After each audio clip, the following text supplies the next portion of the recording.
चलो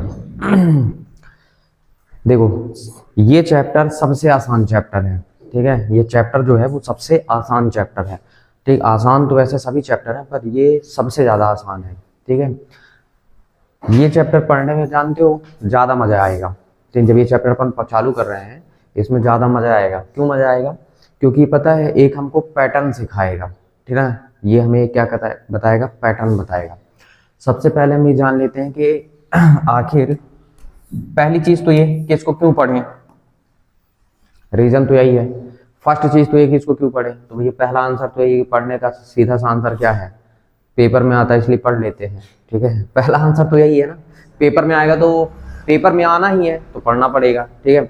अच्छा, सिर्फ पेपर में आने का औचित्य नहीं है अपने पास कि यहाँ पे हम इसलिए पढ़ रहे हैं कि पेपर में आना है, ठीक ना। ये ऐसा चैप्टर है कि दिमाग के पूरे, ठीक ना, जितने भी दिमाग में ताला लगा ना ये पूरा खोल के रख देता है, ठीक ना। ऐसा चीज है ये, ठीक है। अच्छा, समांतर श्रेणी को हम इंग्लिश में कहते हैं अर्थमेटिक प्रोग्रेशन, ठीक ना। इसीलिए हम इसको समांतर श्रेणी को हम जनरली किससे लिखते हैं? एपी से लिखते हैं, ठीक ना। अर्थमेटिक प्रोग्रेशन कहते हैं, इसको एपी से लिखा जाता है। अच्छा, ये पढ़ने का ये हमें क्या सिखाता है? तो ये पता है, ये हमको एक पैटर्न बताता है, पैटर्न सिखाता है। जैसे देखिए, मैं फॉर एग्जांपल कुछ बताता हूँ फिर मैं पूरे डिटेल से चलता हूँ आपके पास, ठीक है। देखिए, बात समझना। जैसे मैं आपसे कहूँ, ठीक है, मान लीजिए मैं आपसे कहता हूँ, ठीक है, कि जैसे 2 4 6 8 ऐसे हम चलते जाएं चलते जाएं चलते जाएं, ठीक है। तो दिमाग लगाइए, आगे देखो, ये है 2, फिर एक बार चले 4 6 8 10 ऐसे चलते जाएं। तो जब हम 10 बार चलेंगे तो कितना आ जाएगा? 20 आएगा। आप जनरली पहाड़ी में पढ़ते हैं, 2 दाम 20 हो जाता है, पढ़ते भी हैं, ठीक है। अगर मान लीजिए आप 5 की सीरीज में चल रहे हैं, 5 10 15 20 और ऐसे चलते जाएं तो जब आप 10 बार चलेंगे तो कितना जाएगा? 50, ठीक है।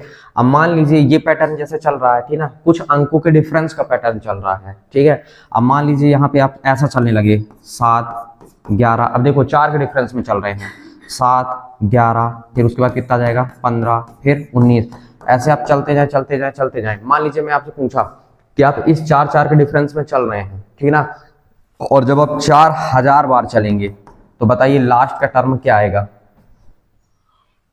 ठीक, तो या तो हम पूरा 4000 बार जाके लिखाएं, 4000 बार लिखें तो देखें कि अंतिम पद क्या मिल रहा है। समझ रहे हैं आप मैं क्या कहना चाहता हूं, ठीक है। तो इसमें ज्यादा हाँ पहुंच जाएंगे हम, 4000 बार पहुंच भी जाएंगे, ऐसा भी नहीं है कि नहीं पहुंचेंगे, पहुंच जाएंगे, लेकिन हमको पूरा दिन लग जाएगा, ठीक है। समझ रहे हैं आप? फिर हमको जाकर पता चलेगा यार कि जब हम इसको 4000 बार लिखेंगे तो अंतिम वाला पद कौन सा होगा, ठीक है। अब मान लीजिए मैं आपसे कह दिया कि एक काम करो, 1 से लेकर के 1 2 3 से लेकर के आप जाओ और 1 करोड़ तक की संख्याओं को जोड़ के आओ, बताओ कितना आएगा? देखिए, समझ रहे हैं आप मैं क्या कहना चाहता हूं कि आप ऐसे लिखेंगे 1 धन 2 धन 3 धन 4 धन, ऐसे करते करते करते आप 1 करोड़ तक जाएंगे। समझ रहे हैं? तो देखो 2 1 3 3 3 6 6 4 10 है, ऐसे करके आप जोड़ते जाएंगे तो करोड़ तक जोड़ने में तो आप हफ्तों लगा देंगे, ठीक। लेकिन समांतर श्रेणी क्या करता है? हमको आसान कर देता है, मतलब मुश्किल से 1-2 मिनट में पूरा कैलकुलेशन करके दे देगा, भैया तुम यहां से लेके यहां तक की संख्याओं को जोड़ सकते हो, ठीक ना। तो विदिन कुछ ही मिनटों में आंसर इसका दे देता है, ठीक है। अच्छा, नंबर ये सब पता है, ये सब नंबर का खेल है, ठीक है। ये सब क्या है? नंबर चल रहे हैं। यहाँ हम नंबरों के बारे में, जो नंबर में जो छुपे हुए हैं ना, ठीक ना, कि नंबर कौन से पैटर्न को फॉलो कर रहे हैं, ठीक ना। अब जैसे मान लीजिए, दिमाग लगाइए, मैं आपसे पूछना चालू करता हूँ, दिमाग लगाओ, ठीक है।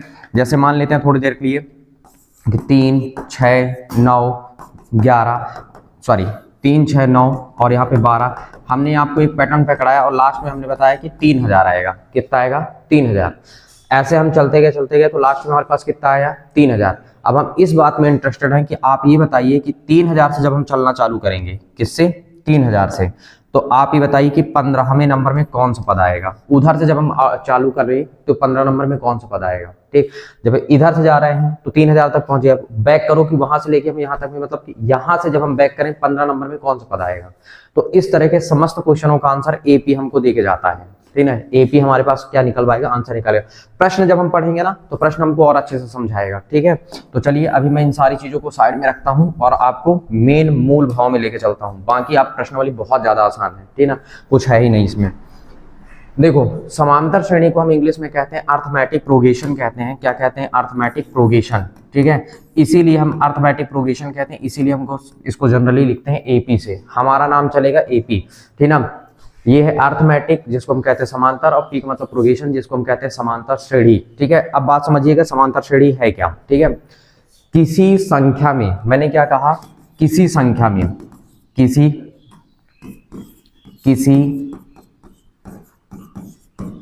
संख्या में एक निश्चित संख्या को, एक निश्चित संख्या को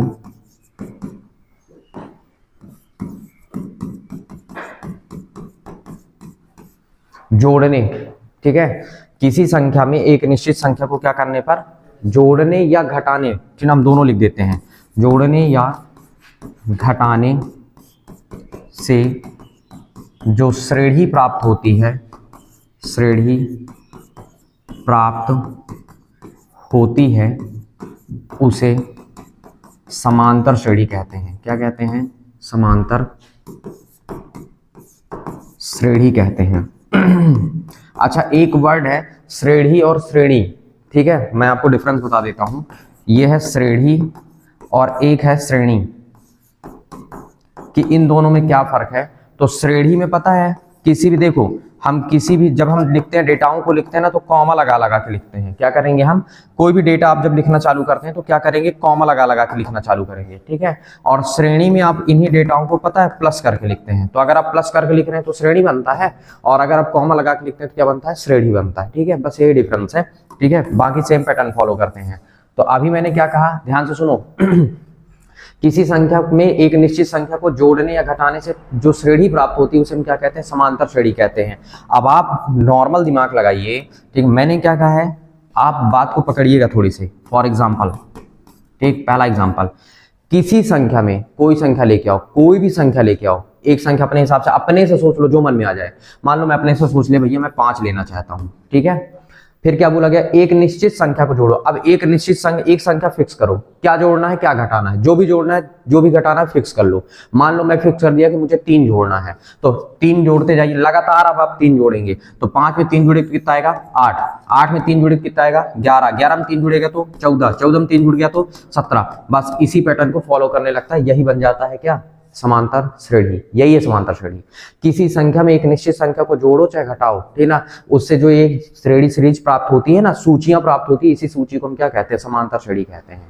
ठीक, लगातार आप जोड़ते जाइए, चेंज नहीं कर सकते हैं। अगर आपने बीच में चेंज कर दिया तो फिर वो समांतर श्रेणी नहीं है, केवल सूची कहलाएगा। ठीक ना, केवल क्या कहलाएगा, सूची। ठीक है, अच्छा देखिए, अब मान लो हमने क्या ले लिया, 10। एक संख्या अपने सोचना, जो मन में आया अपने सोचो, कोई एक संख्या, किसी संख्या, देखो किसी संख्या में कोई भी संख्या सोच लो आप आपके अकॉर्डिंग। ठीक है, एक निश्चित संख्या को जोड़ने या घटाने, अब हम एक बार जोड़ लिया ना, हम एक बार घटा देते हैं। ठीक है, तो जब हम घटाना चालू करेंगे तो घटाएंगे, तो मान लीजिए हम 2 घटाना चाहते हैं, तो कहां पहुंच गए, 8, फिर कहां पहुंच गए 6, फिर कहां पहुंच गए 4, फिर कहां पहुंच गए 2, फिर 0, फिर ऋण 2, फिर ऋण 4, फिर ऋण 6, ऐसे करके हम चल रहे हैं। ठीक है, तो दिख रहा है ना कि एक निश्चित संख्या को हम क्या कर रहे हैं, घटा रहे हैं, या एक निश्चित संख्या को हम क्या कर रहे हैं, जोड़ रहे हैं।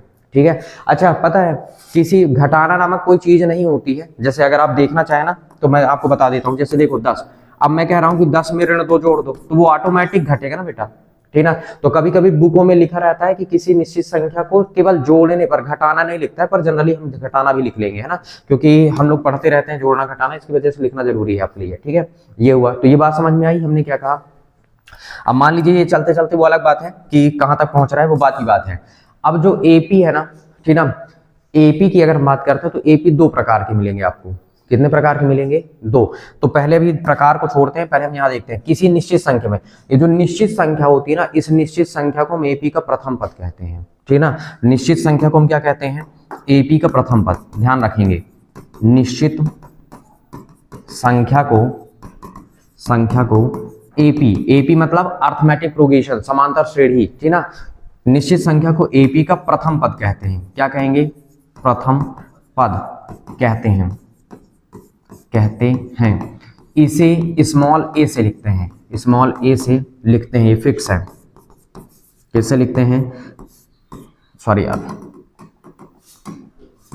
लिखते हैं, इसे हम किससे लिखते हैं, स्मॉल ए से लिखते हैं। ठीक है, अच्छा फिर जो निश्चित संख्या होती है उस निश्चित संख्या को हम कॉमन डिफरेंस कहते हैं। ये फर्स्ट टर्म कहलाता है, टर्म मतलब पद कहलाता है, पहला पद, ठीक है। और फिर दूसरा तुम्हारे पास जो स्टार पॉइंट है ध्यान रखना है, ठीक ना। अब देखो निश्चित संख्या जो आप ले रहे थे ना, तो निश्चित संख्या को सार्वधातर कहते हैं, ठीक ना। निश्चित संख्या को जो हम जोड़ रहे हैं घटा रहे हैं, ठीक है, तो निश्चित संख्या आपका क्या कहलाएगा, सार्वधातर। निश्चित संख्या क्या कहलाता है, सार्वधातर, सार्वधातर कहलाता है।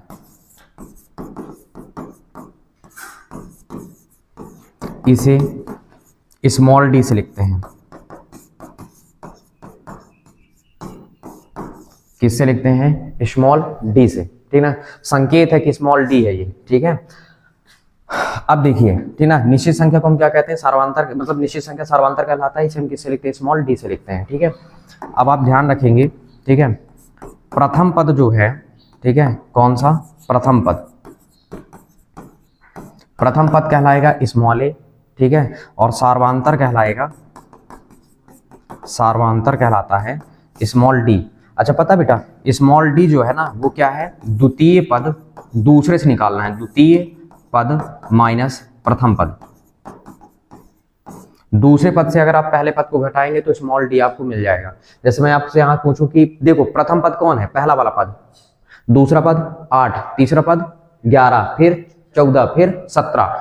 अब देखो प्रथम पद अगर मैं आपसे पूछूं बताओ स्मॉल ए का मान कितना है, तो आप बताएंगे सर 5, क्योंकि पहला पद ही प्रथम पद होता है। अच्छा अगर मैं आपसे पूछ रहा हूँ डी बताओ, डी मतलब सार्वधातर, हिंदी में बोल दें चाहे चीना सार्वधातर बोल दें, कॉमन डिफरेंस बोल दें, तो आप बता दीजिएगा। जैसे देखो किसी भी एक को पकड़ो, किसी भी एक को पकड़ लो और पीछे वाले से घटा दो, किसी एक को पकड़ो पीछे वाले से घटा दो। जैसे मान लो हम इसको पकड़े 8 पकड़े, तो 8 से 5 जाएगा कितना बचा, 3, तो डिफरेंस कितना चल रहा है 3 का, तो सार्वधातर कितना हुआ 3। देखो दूसरे से हमको प्रथम को क्या करना है, घटाना है। अब मान लो हम इससे पकड़े, इससे इसको घटाओ कितना आएगा 3, किसी को पकड़ो इससे इसको घटा दो कितना आ गया 3। जितने बार आप घटाएंगे उतने बार वही संख्या मिलेगी। अगर समान संख्या नहीं मिल रही ना तो इसका मतलब वो सूची एपी में तो नहीं है, ठीक है, कंडीशन है। तो ये समझ में आया कैसे निकालना है, दूसरे से पहले को घटाइए आपको डी मिल जाएगा। डी कहलाता है कॉमन डिफरेंस कहलाता है, जिसे हम क्या कहते हैं, सार्वधातर के नाम से जानते हैं, ठीक। अब आप आगे आइए, अब हम बात करते हैं एपी के प्रकार के बारे में, ठीक ना। तो एपी के पता है बेटा 2 प्रकार होते हैं, एपी के कितने प्रकार होते हैं, 2, ठीक। देखना एपी 2 प्रकार के होते हैं। एपी मतलब अर्थमेटिक प्रोग्रेशन, 2 4 10 बार बोलेंगे तो याद हो जाएगा। अर्थमेटिक प्रोग्रेशन, समांतर श्रेणी को शॉर्ट में एपी लिखते हैं, ठीक ना। एपी के प्रकार, एपी के प्रकार, तो बेटा एपी 2 प्रकार का होता है। एक होता है तुम्हारे पास परमित एपी, क्या होता है, परमित, इंग्लिश में कहते हैं फिनिट अर्थमेटिक प्रोग्रेशन, ठीक ना, इसको हम कहते हैं परमित, क्या कहते हैं, परमित एपी, ठीक। अच्छा परमित एपी क्या है, तो ध्यान से सुनना है, ऐसी एपी या वह समांतर श्रेणी जिसमें अवयवों की संख्या सीमित होती है, क्या होती है, अवयवों की संख्या सीमित होती है, ठीक है। तो आप बता सकते हैं वह एपी, ठीक, या वह समांतर श्रेणी कह सकते हो, वह समांतर श्रेणी जिसमें अवयवों की संख्या, अवयवों की संख्या सीमित होती है, क्या होती है, सीमित, ठीक। वह समांतर श्रेणी जिसमें अवयवों की संख्या सीमित होती है उसे परमित एपी कहते हैं, क्या कहते हैं, उसे परिमित एपी कहते हैं, ठीक। अब देखो कैसे सीमित रहेगा, फॉर एग्जांपल आप देखिए, एग्जांपल के माध्यम से देखो। अब मान लो ये है अर्थमेटिक, ऐसे लिखा जाएगा, ये डॉट लगा है ना तो मतलब ये फुल फॉर्म के लिए लगा हुआ है, और ये है तुम्हारे पास क्या, सच दैट। एपी इस प्रकार है कि, ठीक है, किस प्रकार है। अब मान लो देखो हम चला रहे हैं 2 4 6 8, ऐसे चलते चलते चलते चलते हम कहाँ पहुंच गए, 100 में। तो ये क्या है, ये हमारे पास देखो, हम अगर जाएंगे तो हमको ये है ना कि ये समझ में आ रहा ना हमारे पास कि अगर हम गिनना चाहें तो हम गिन सकते हैं कि 2 से लेकर 100 तक में कुछ तो संख्याएं होंगी।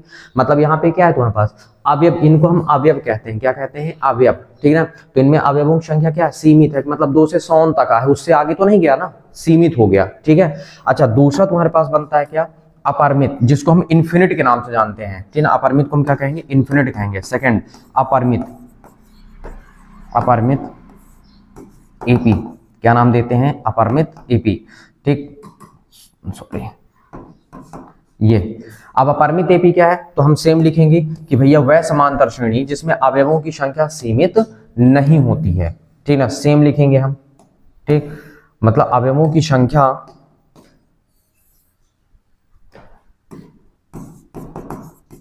सीमित नहीं होती है, ठीक, उसे हम क्या कहेंगे? अपरिमित, ठीक ना, अपरिमित एपी कहते हैं, उसे हम क्या कहेंगे? अपरिमित। मैं यहां पे लिख देता हूं अपरिमित, अपरिमित, उसे अपरिमित एपी कहते हैं। अब देखो कैसे पता चलेगा? फॉर एग्जांपल ये क्या हुआ तुम्हारे पास? एपी, ठीक, जैसे मान लो 2 4 6 डैश डैश डैश। अब आप इसमें बताइए, इसमें आप बता सकते हैं कि सर इसमें 2 से लेकर 100 तक के अवयव हैं, ठीक है, 2 2 के डिफरेंस में है, लेकिन इसमें आप बता सकते हैं कितने हैं? नहीं बता सकते, क्योंकि ये डैश डैश डैश जो है ना वो अनंत को रिप्रेजेंट करता है, मतलब इसमें कितने अवयव हैं? सीमित ही नहीं है, असीमित हैं, बहुत सारे हैं, ठीक है। तो ऐसी सूची, मतलब आप कह सकते हो, ये सूची भी कह सकते हो, इनको सूची भी कहते हैं ना, मतलब ऐसी सूची है वह समांतर श्रेणी जिसमें अवयवों की संख्या सीमित होती है उसे हम क्या कहते हैं? परिमित कहते हैं, और जिसमें अवयवों की संख्या सीमित नहीं होती उसे हम क्या कहते हैं? अपरिमित कहते हैं। अब ये है कि हम अंकों से तो ज्यादा पकड़ नहीं पाएंगे, है ना, तो क्योंकि अंक कितने सारे हैं कि हम किसी भी संख्या का पैटर्न बना सकते हैं, पैटर्न का ये अध्ययन करवाता है। देखो ये 2 2 का पैटर्न चल रहा है, इसमें चल रहा है ना, ये भी 2 2 का क्या चल रहा है, लेकिन इसमें क्या है? अवयवों की संख्या सीमित नहीं है, लेकिन इसमें अवयवों की संख्या क्या है? सीमित है, ठीक। अब ये है कि इसका कोई व्यापक रूप दिया जाए तो इसको व्यापक रूप को कहते हैं जनरल फॉर्मेशन कहेंगे, जनरल फॉर्म कह सकते हो आप, ठीक है। तो इसके लिए एपी का जनरल फॉर्म क्या चलेगा? आप ध्यान से देखिएगा पहले, ठीक है ना, कि एपी का जनरल फॉर्म क्या चलता है। एपी का, या फिर लिख सकते हो व्यापक रूप, व्यापक रूप, ठीक, किसका? एपी का। पेपर में आता है एपी का व्यापक रूप या मानक रूप पूछता है पेपर में, ठीक है ना। तो एपी का व्यापक रूप क्या होता है? तो ध्यान से देखना है कि व्यापक रूप में आपको किस तरह से लिखना रहता है, बात समझिएगा तो ऑटोमेटिक क्लियर हो जाएगा सब। देखो ये हमारे पास क्या हुआ? एपी हुआ। अब पहला पद ए होगा, ठीक है, दूसरा पद ए प्लस डी है, तीसरा होगा ए प्लस 2d, फिर ए प्लस 3d और ए प्लस 4d, और ऐसे लगातार ये चलता जाएगा। 3 ही डॉट लगाए जाते हैं ना अनंत के लिए, मतलब ये है 3 डॉट लगाना है, 3 से ज्यादा नहीं लगाया जाता, जनरली हम लोग कई लगा देते हैं, और कोशिश करना है कि 3 ही दिखाना है, ठीक है। स्टैंडर्ड फॉर्म सिर्फ 3 का है, ठीक है।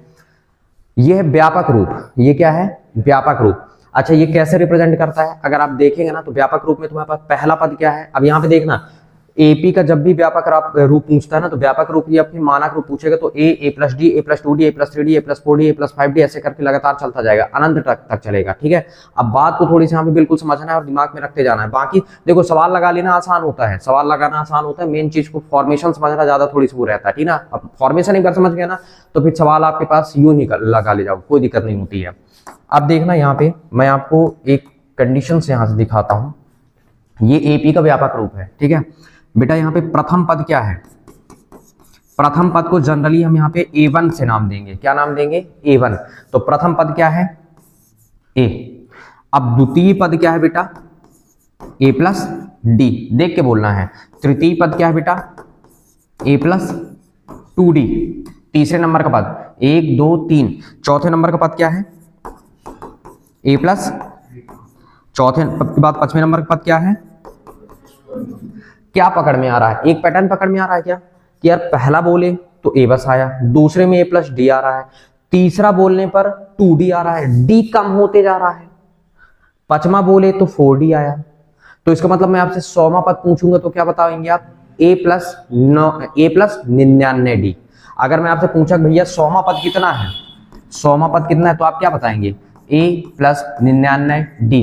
क्यों? क्योंकि आपने पैटर्न पकड़ा कि सर जितना आप कहते हैं डी उसमें एक कम रहता है, जितना आप कह रहे हैं उसमें डी क्या है? एक कम है, दिख भी रहा है। गिनती करो 1 2 3 4, चौथे में देखो 3 मिल रहा है, पांचवें में देखो 4 मिल रहा है, तीसरे में देखो 2 मिल रहा है, दूसरे में देखो 1 मिल रहा है डी, और पहले में 1 भी नहीं मिल रहा है, ठीक। तो ये समझ में आता है। जब भी मैं आपसे पूछूं, मैं अगर आपसे पूछ रहा हूं बताइए 50वां पद कितना होगा, अगर मैंने आपसे कहा भैया बताइए 50वां पद कितना होगा, तो आप कहेंगे ए प्लस, 49D। गुड, ठीक ना, आई बात समझ में। अगर मैं आपसे कहा बताओ 17वां पद कितना है, तो आप क्या कहेंगे A + 16D, ठीक ना, एक तुरंत कम करके बताना है। क्लियर हुआ, बात पकड़ में आ रही है ना। तो ये तुम्हारे पास, अच्छा इसी से सारी चीजें बनेंगी भी, आपको देखने के लिए मिलेगा भी, ठीक। तो ये कंडीशंस तुम्हारे पास फॉलो होती रहेंगी, ठीक है। अब ये था तुम्हारे पास क्या, इसको, ये बात समझ में आ गई ना। और ये प्रथम पद है, द्वितीय, तृतीय, चतुर्थ, पंचमा, ऐसे करके जब भी मैं आपसे पूछूं बताइए 8वां पद क्या है, तो आप तुरंत दिमाग लगाएंगे कि A 8 से लिखेंगे और A + 7D होगा। क्या होगा, A + 7D। A क्या है बेटा, A प्रथम पद है, ठीक है। A क्या है, मैं यहां फिर से लिख देता हूं, A क्या है, ठीक है, जहां A क्या है, प्रथम पद, A बराबर प्रथम पद, ठीक है। और D क्या है तुम्हारे पास, सार्वांतर। क्या है, सार्वांतर। सार्वांतर कैसे निकालते हैं, दूसरे से पहले को घटा के, दूसरे से पहले को घटा के। क्लियर हो, हमने क्या कहा, बहुत बढ़िया। अब देखो इसी तरह हम जनरली इसको क्या करेंगे, आगे बढ़ाते जाएंगे, ठीक है। इसी तरह हम इसको क्या करेंगे, आगे बढ़ाते जाएंगे, ठीक है। अच्छा प्रथम पद, अब देखो दिमाग लगाओ, अब अपने से एक प्रथम पद सोच लो, जो भी सोचना अपने के अकॉर्डिंग सोच लो। मान लो तुम सोच लिए 3, ठीक, और डी का मान ले लिए 2, तो यहाँ पे 3 आएगा, तो यहाँ पे 3 और 2 5। अब यहाँ पे 5 2 7, बढ़ता जाएगा, तुरंत बढ़ता जाएगा। अगर आप चाहते हैं ना, देखना ये तुमको एपी बना के तुम्हारा पूरा दे देगा। दिमाग लगाओ, अगर तुम ए बराबर, एक एग्जांपल लो अपने से, अगर ए बराबर तुम ले रहे हो कितना 5, और डी बराबर मान लो कितना ले लिए 2 ले लिए। अब इसमें ले जाकर रख के देख लो तो तुम्हारा एपी रेडी हो जाएगा, सेम 2 2 के डिफरेंस में रेडी हो जाएगा। ए का मान कितना रखोगे तुम 5, कॉमा करो। अब देखो डी का मान रखोगे 2, तो 5 और 2 मिलके कितना हुआ 7।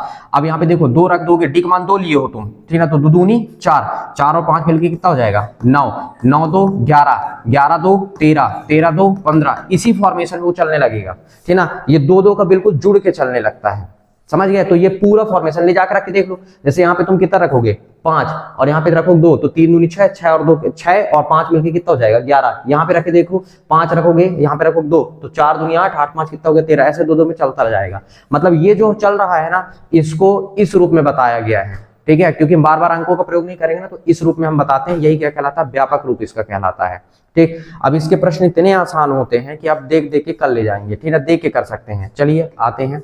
अच्छा एक बात मैं और आपको बता देता हूं, जरूरी है, चूंकि ये जो डी का मान है ना बेटा, डी पेपर में खूब पूछता है, इसलिए बता रहा हूं। डी मतलब सार्वांतर, ठीक है। डी का मान ऋणात्मक, धनात्मक, शून्य हो सकता है। डी का मान धनात्मक, क्या क्या हो सकता है, धनात्मक स्लैश ऋणात्मक स्लैश शून्य, शून्य हो सकता है। ये है मतलब सार्वांतर। डी मतलब हिंदी में सार्वांतर कहते हैं, तो कॉमन डिफरेंस है इंग्लिश, ठीक ना। तो डी का मान चाहे धनात्मक भी आ सकता है, ऋणात्मक भी आ सकता है, और शून्य भी आ सकता है, ठीक है। अच्छा शून्य आ सकता है, तो इसका मतलब तुम्हारे पास देखो इसका एक एग्जांपल मैं तुमको बता देता हूं। जैसे मान लो, ठीक है, ये 2 2 2 2 2 2 लगातार चल रहा है, तो ये भी एपी में है। क्यों, क्योंकि देखो किसी भी दूसरे को पकड़ के पहले से घटा दो, घटाओ तो कॉमन डिफरेंस कितना आ रहा है 0। अगर कॉमन डिफरेंस 0 आ रहा है ना, तब भी वो समांतर श्रेणी में है, तब भी वो किस में है, समांतर श्रेणी में है। तो ध्यान रखना है, अगर आपको कॉमन डिफरेंस 0 मिल रहा है ना, तब भी वो समांतर श्रेणी में माना जाएगा, ठीक है। माइनस का मिल रहा है तब भी माना जाएगा, प्लस का मिल रहा है तब भी माना जाएगा, ठीक है। अब देखो एक और एग्जांपल ले लेते हैं, यहाँ पे 2-3 एग्जांपल हम ले लेते हैं। अब देखिए जैसे मान लीजिए 8 6, ठीक है, 4 डैश डैश। अब घटा के देखो, इधर देखो, दूसरे से घटाना है ना, तो घटाते समय होश होना चाहिए ना, बेहोशी हालत में नहीं घटाना, माइनस प्लस का ध्यान रखना है।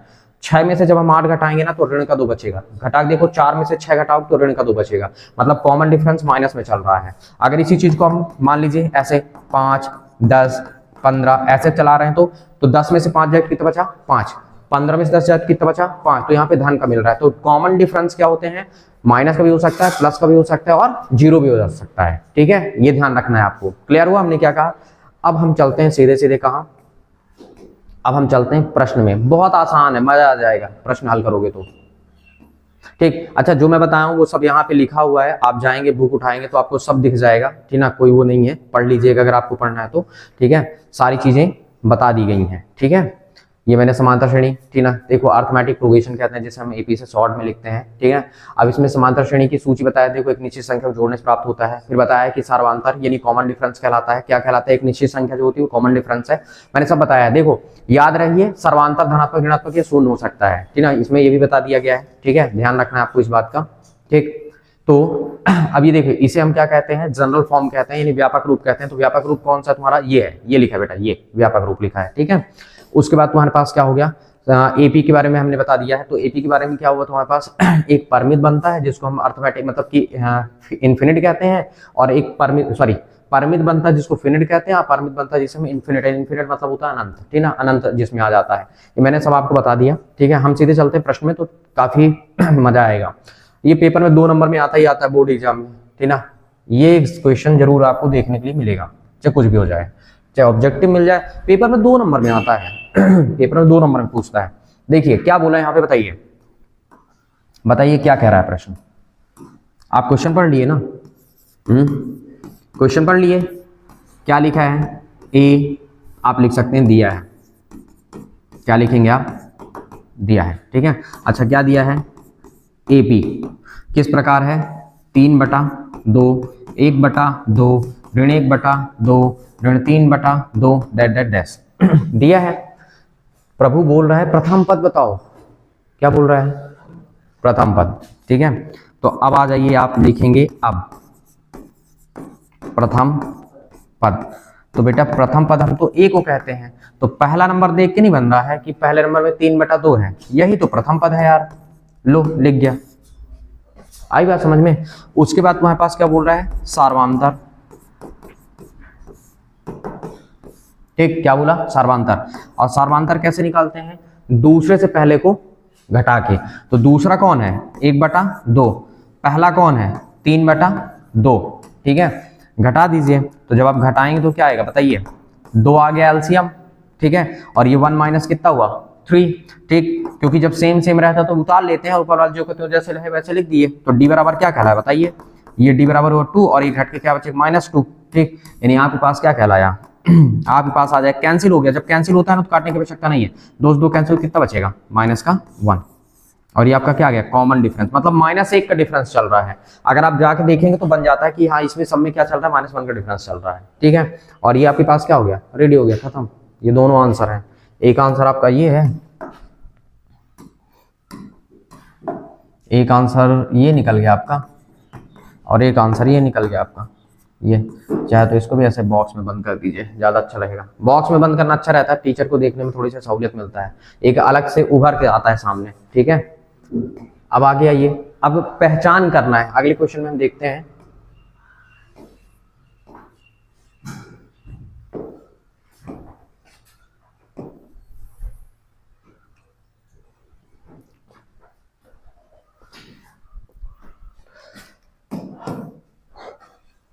पहले प्रश्न पढ़ो आप लोग।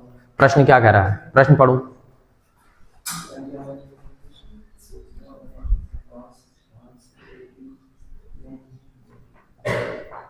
देखो प्रश्न क्या कह रहा है? प्रश्न क्या कह रहा है? प्रश्न कह रहा है कि संख्याओं की सूची दी गई है। इनको मैंने बताया ना, सूची कहेंगे अपन, सूची दी गई है। इनमें से कौन एपी में है और कौन एपी में नहीं है, ठीक है। अगर कोई एपी में है तो उसके आगे के 2 पद आप बताइए कितने आ रहे हैं। 2 पद और निकालना है, ठीक है। वैसे देख के आप बता सकते हैं। अगर आप देखने जाएंगे तो देखिए यहाँ पे आप कहेंगे सर 4 में 6 जुड़ा होगा तो 10 आया, 10 में 6 जुड़ गया तो 16, 16 में 6 जुड़ा तो 22, मतलब 6 जुड़ रहा है। इसका मतलब ये एपी में है।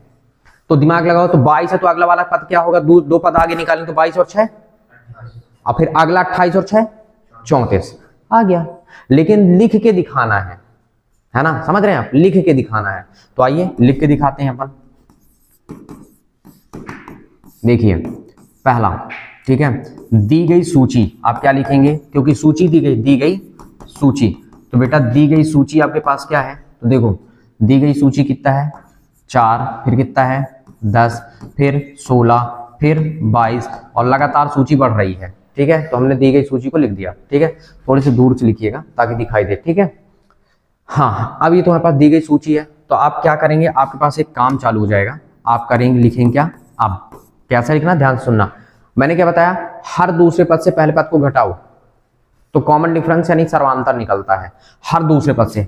दूसरे वाले से आपको क्या करना है, पहले को, दूसरे से क्या करिए आप, पहले को घटा दिए, बराबर लगाइए। फिर तीसरे से आप दूसरे को हटाइए, तीसरे से क्या करेंगे आप, दूसरे को, तीसरे से दूसरे, फिर चौथे से आप किसको घटाएंगे, तीसरे को। उंगली रख लेना तो प्रॉब्लम नहीं होगी, ऐसे घटाना, इससे इसको, दूसरे से पहला, तीसरे से दूसरा, चौथे से तीसरा, हो गया ना, लिख देना है। अब देखो लिखना भी, अब जब घटाओ तो दिखाना भी तो पड़ेगा, तो ये हो जाएगा 10 ऋण 4, फिर इधर वाले में तुम्हारे पास देखो 10 में 4 कितना बच गया 6, फिर आपने 16 से 10 को घटाया, 16 ऋण 10 कितना हुआ 6, 22 से घटाया आपने, 22 ऋण 16 कितना आया 6, बार बार 6 आ रहा है। और जब बार बार 6 आ गया मतलब बार बार क्या आ रहा है, एक ही समान संख्या आ रही है, तो आपको क्या लिखना होगा, आप नीचे लिखेंगे, यहां ऐसे लिखना पड़ेगा, यहां प्रत्येक बार, ठीक है, an+1 माइनस an, यहाँ पे छोटे छोटा लिखना है आपको। अच्छा an मतलब an+1 मतलब एक एक्स्ट्रा, देखो दिमाग लगाओ, जो भी संख्या है अपने पास जो भी संख्या, एक अधिक से एक कम को घटा रहे हैं, देखो एक अधिक से एक कम को घटा रहे हैं ना, तो 1+ बता रहा है कि एक अधिक है, जो भी है ठीक है। तो अगले वाले पद से जब हम क्या करते हैं, मतलब ये कहना ये है कि जब हम अगले वाले पद से पिछले वाले पद को घटाते हैं, देखो यहाँ प्रत्येक बार an+1 माइनस an का मान समान है, क्या है, समान है। अगर मान बार बार समान आ रहा है तो हम कहेंगे अतः दी गई सूची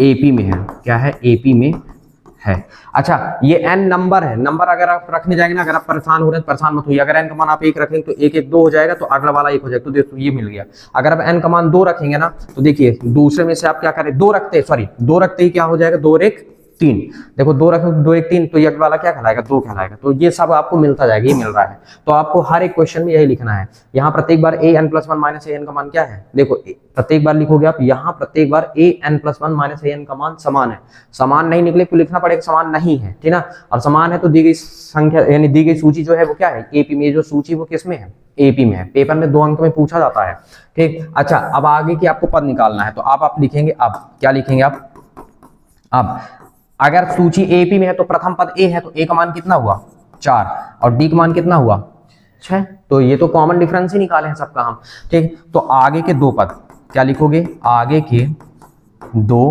पद, ठीक है।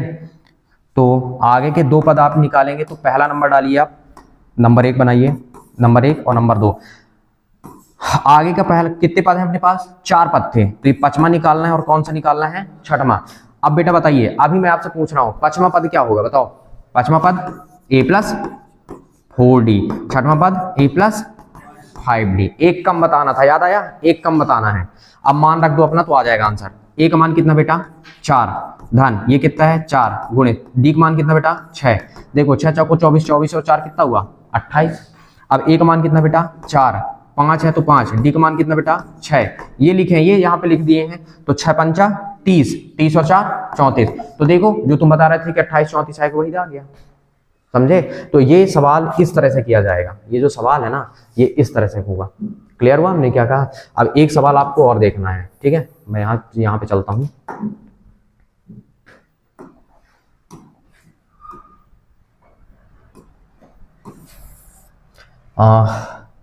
फिर से सेकंड नंबर देख लीजिए, दी गई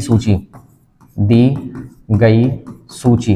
तो बेटा दी गई सूची क्या है आपके पास, सूची है 1, फिर कॉमा -1, फिर कितना है -3, फिर कितना -5 और डैश, ठीक है। अच्छा अब आप क्या करेंगे, सेम काम, अब आपका काम खत्म नहीं है, अब आप दूसरे से पहले को घटाएंगे, फिर तीसरे से दूसरे को घटाएंगे, ठीक है। यहां से देखो, इससे इसको फिर इससे इसको, याद हो जाएगा आपसे। फिर चौथे से आप क्या करेंगे, तीसरे को, ठीक।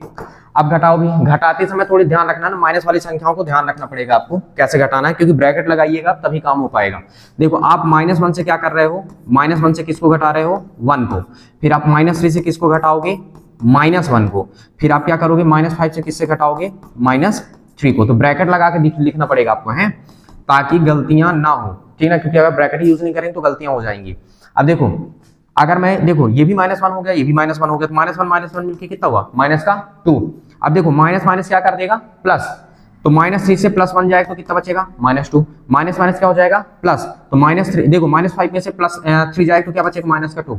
तो प्रत्येक बार सब सेम आ गया। तो आप यहाँ पे ये चीज सेम कॉपी पेस्ट करेंगे, आप लोग लिखेंगे, ठीक है, मैं तो यहाँ पे कॉपी पेस्ट कर दे रहा हूं, तो आप यहाँ पे ये चीज सेम लिखेंगे। ठीक, लिख गया आपका, ठीक। और जब आपका लिख गया तो इसका मतलब क्या हुआ, अब आपको क्या करना है, आगे की क्या करने है, जैसे बोला गया ना एपी में आ गया ना, तो एपी में आ गया तो आप क्या लिखेंगे, अब ए बराबर आपका कितना काम कर रहा है, 1, और डी बराबर आपका कितना काम कर रहा है, -2, निकल गया।